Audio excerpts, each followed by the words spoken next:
Let's mic news at 7। Paschim Bengal में भाजपा सरकार ने पूर्व मुख्यमंत्री ममता बनर्जी के लंबे समय से तैनात व्यक्तिगत सुरक्षा अधिकारियों को बदल दिया है। तृणमूल कांग्रेस ने इसे राजनीतिक बदले की कार्रवाई बताया है। दशकों से ममता बनर्जी की सुरक्षा में तैनात अधिकारियों को हटाकर नई टीम भेजी गई, लेकिन पूर्व मुख्यमंत्री ने नए सुरक्षा कर्मियों को स्वीकार करने से इनकार कर दिया।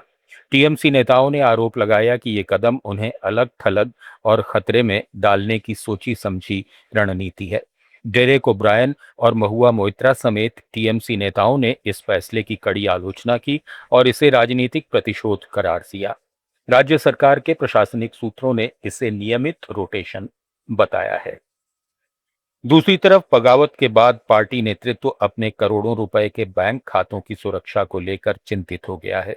पार्टी के पूर्व कोषाध्यक्ष अरूप विश्वास ने कोलकाता स्थित एचडीएफसी बैंक को पत्र लिखकर टीएमसी के सभी खातों को तत्काल फ्रीज करने की मांग की है। उनका दावा है कि पार्टी के भीतर एक विरोधी गुट खुद को वैध नेतृत्व बताकर खातों पर कब्जा करने की कोशिश कर सकता है।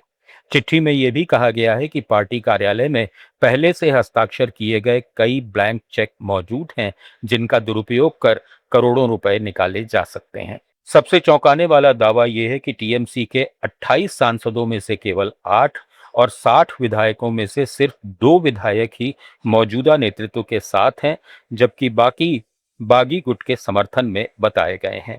फिलहाल बैंक से सभी डेबिट ट्रांजैक्शन और फंड ट्रांसफर पर रोक लगाने की मांग की गई है। राहुल गांधी छात्रों और पेपर लीक जैसे गंभीर मुद्दों को उठा रहे हैं, जिससे बीजेपी बौखला गई है। ये कहना है राजस्थान के पूर्व मुख्यमंत्री अशोक गहलोत का। कोटा में एक मीडिया हाउस से बातचीत के दौरान उन्होंने कहा कि कोटा लोकसभा अध्यक्ष ओम बिरला का क्षेत्र है और राहुल गांधी लोकसभा में विपक्ष के नेता है। ऐसे में कम से कम शिष्टाचार के तौर पर उनका स्वागत संदेश भेजा जाना चाहिए। देश भर में कई प्रतियोगी परीक्षाओं के पेपर लीक हुए हैं, जिनमें नीट का मामला भी शामिल है।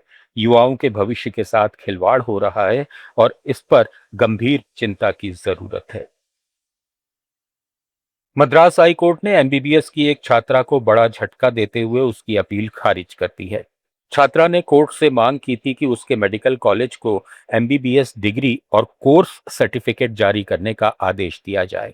मामला पूजा कुमारी नाम की छात्रा से जुड़ा है। जांच में एनआईए ने पाया कि उसकी पढ़ाई की फीस के लिए इस्तेमाल की गई रकम कथित तौर पर माओवादी गतिविधियों से जुड़े अवैध फंड से आई थी। इसके बाद एनआईए ने 1,13,00,000 रुपए से अधिक की फीस राशि जब्त कर ली। हाईकोर्ट ने कहा कि फीस जब्त होने के बाद कानूनी रूप से कॉलेज की फीस बकाया हो गई है। ऐसे में कॉलेज को बिना फीस मिले डिग्री जारी करने के लिए मजबूर नहीं किया जा सकता। कोर्ट ने छात्रा को सलाह दी कि यदि वो खुद को बेगुनाह मानती है तो जब्त रकम रिलीज करवाने के लिए एनआईए की स्पेशल कोर्ट का रुख करे। देश में मानसून की रफ्तार थम गई है। 8 जून से मानसून तेलंगाना के भद्राचलम के आसपास अटका हुआ है और पिछले 10 दिन से आगे नहीं बढ़ पाया। आमतौर पर मानसून 15-16 जून तक मध्य प्रदेश, 18 से 20 जून तक उत्तर प्रदेश और 20 जून तक राजस्थान पहुंच जाता है, लेकिन इस बार इन राज्यों में इसकी एंट्री 22 जून के बाद होने की संभावना है। 4 जून को केरल में दस्तक देने के बाद मानसून 13 दिन में 19 राज्यों तक तो पहुंचा, लेकिन अब लंबा ब्रेक लग चुका है। लगातार तीसरे साल जून में ऐसा ब्रेक देखने को मिला है। इस साल 17 जून तक देश में सामान्य से 37.8% कम बारिश दर्ज की गई है।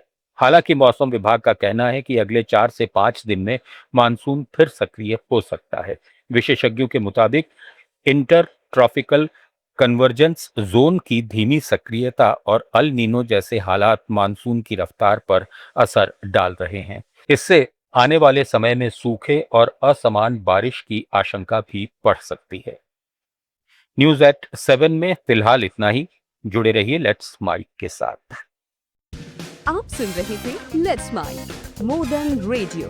फॉलो कीजिए हमें हमारे सोशल मीडिया प्लेटफॉर्म्स पर। आप सुन रहे थे let's mic more than radio. Follow कीजिए हमें हमारे सोशल मीडिया प्लेटफॉर्म्स पर। आप सुन रहे थे let's mic more than radio. Follow कीजिए हमें हमारे